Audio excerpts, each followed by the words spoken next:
Everyone, I am Chavi. Welcome back to my channel. In this video, I will be explaining you section 12 of Transfer of Property Act. अब आप सोच रहे होंगे मैं यहाँ पे क्यों बैठी हूँ, मैं बोर्ड पे क्यों नहीं समझा रही। So, सेक्शन 12 एक ऐसा सेक्शन है जिसमें इतनी कुछ टेक्निकलिटी नहीं है, ये आपको वैसे भी समझ में आ जाएगा। बस एक एक्सप्लेनेशन की जरूरत है, बाकी the section 12 is very much easy.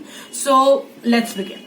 तो पहले देख लेते हैं कि सेक्शन 12 की जो एग्जैक्ट वर्डिंग्स है बेयर एक्ट में वो क्या है। सो सेक्शन 12 जो है वो किसकी बात करता है, वो कहता है conditions making interest determinable on insolvency और अटेम्प्टेड एलिनेशन। तो सेक्शन 12 जो है इसकी बात करता है। अब देखते हैं कि सेक्शन 12 में बेसिकली है क्या।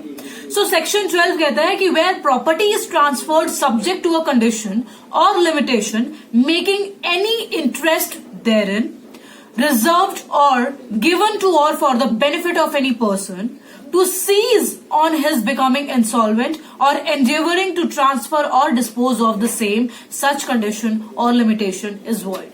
Now later on there is an exception to this section that is saying that nothing in this section applies to a condition in a lease for the benefit of the lessor or those claiming under. ये section क्या कहता है कि अगर आप किसी ने property transfer करी है और प्रॉपर्टी में उसने जो है कंडीशन लगा दी है, लिमिटेशन लगा दी है, क्या लगाई है कि ये रेस्ट्रिक्शन लगाई है कि अगर ये जो जिसको मैं प्रॉपर्टी ट्रांसफर कर रहा हूं वो अगर इंसॉल्वेंट हो जाता है, अगर वो इन केस अगर बाय चांस बाद में अगर वो इंसॉल्वेंट हो जाएगा तो ये जो ट्रांसफर जो है कैंसिल हो जाएगा। अगर ये कंडीशन कोई ट्रांसफरर जो है ट्रांसफरी के ऊपर इम्पोज करता है तो ये सेक्शन ही कहता है कि इस कंडीशन की इम्पोज करने के बाद में ये जो कंडीशन जो है वो वॉइड मानी जाएगी। कैसे वॉइड मानी जाएगी? देखो सिंपल सी क्लियर बात है कि इस सेक्शन को देख के आपको लग रहा होगा कि ये जो क्रेडिटर्स जो होते हैं ना उनका इंटरेस्ट जो है यहाँ पे प्रोटेक्ट किया गया है इस सेक्शन में। कैसे प्रोटेक्ट किया है? देखो अगर कोई भी इंसान अगर इंसॉल्वेंट हो जाता है तो इंसॉल्वेंट होता है तो सबसे पहले क्या होता है कि भाई आप जब इंसॉल्वेंट होते हैं तो जो आपके क्रेडिटर्स होते हैं उनके पास ये राइट होता है ना कि वो आपकी प्रॉपर्टी जितनी भी है आपकी प्रॉपर्टीज उसमें से जो है अपना पैसा रिकवर करवाएं। सबसे पहली बात यही होती है। तो अगर ट्रांसफरर ही अगर ये कंडीशन इम्पोज कर देगा तो फिर बाद में जो क्रेडिटर्स जो है वो तो उस प्रॉपर्टी में से अपना अमाउंट रिकवर कर ही नहीं पाएंगे। तो इससे इन टर्न क्या हो जाएगा, एट लास्ट क्रेडिटर्स का जो इंटरेस्ट है वो वायलेट हो जाएगा या फिर उनका जो इंटरेस्ट जो है वो अफेक्ट होगा उस चीज से। सो दैट्स वाई वो उनका जो क्रेडिटर्स का जो इंटरेस्ट जो है वो प्रोटेक्ट किया है इस सेक्शन ने।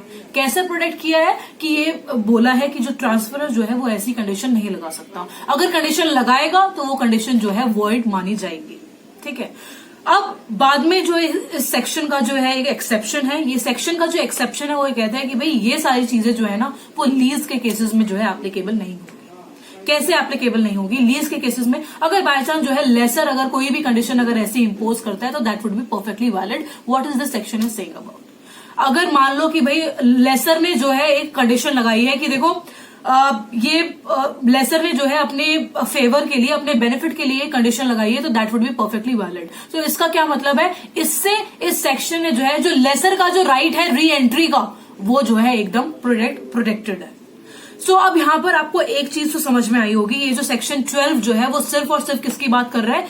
एब्सोल्यूट ट्रांसफर्स की बात कर रहा है कि जब आप प्रॉपर्टी एब्सोल्यूट ट्रांसफर कर रहे हो तब आप जो है ये कंडीशन जो है इंपोज नहीं कर सकते। अगर आप कंडीशन इंपोज करोगे तब transferee is entitled to ignore that condition. बेशक से पहले उसने हाँ भर दी है कोई बात नहीं, लेकिन बाद में जो है ट्रांसफरी जो है अगर उसको इग्नोर भी कर देगा तो आप उसका कुछ नहीं कर सकते। This is what section 12 is all about. That's all for today's video. I hope this concept of section 12 is clear to all of you. I'll see you in the next video. Thank you so much. Bye bye.